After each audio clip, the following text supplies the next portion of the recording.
எரிபொருள் விலை உலக சந்தை விலையை விட சற்று குறைவாகவே இங்கு காணப்படுகிறது. குறிப்பாக டீசல் விலை தற்போது 392 ரூபாவுக்கு விற்பனை செய்யப்படுகிறது.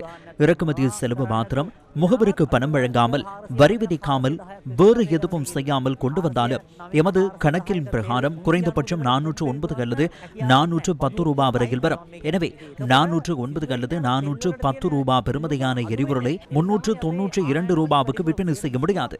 அனைத்து வரிகளையும் நீக்கியே நான் இதனை கூறுகின்றேன். எரிபொருள் தேவை குறையாது. மார்ச் மாத தரவுகளின் பிரகாரம் 23 வீதமே எரிபொருள் இறக்குமதி செய்யப்பட்டுள்ளது. எனினும் எரிபொருள் நுகர்வில் குறைவு ஏற்படாது.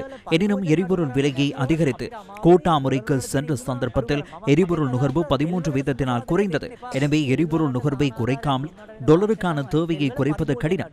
எரிபொருளுக்கு மானியம் வழங்கக்கூடாது என்பதே எமது கருத்தாகும். எரிபொருளுக்கு மானியம் வழங்குவதனால் நுகர்வு குறையாமல் காணப்படுவதே பிரச்சனையாகும். கடந்த மாதம் $20 மில்லியன் ஒதுக்கப்பட்டது என்றால் இந்த மாதம் 300 மில்லியன் தேவைப்படுகிறது.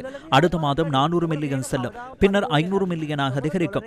சந்தையில் டாலர் இல்லாத போது ரூபாவின் மதிப்பு வீழ்ச்சியடையும். ரூபாவின் மதிப்பு வீழ்ச்சியடைந்தவுடன் முதலில் என்ன நடக்கும்? எரிபொருள் விலை மீண்டும் ஒரு முறை அதிகரிக்கும். எனவே இது ஒருபோதும் விடுபட முடியாத ஒரு நச்சு சுழற்சியாக மாறிவிடும்.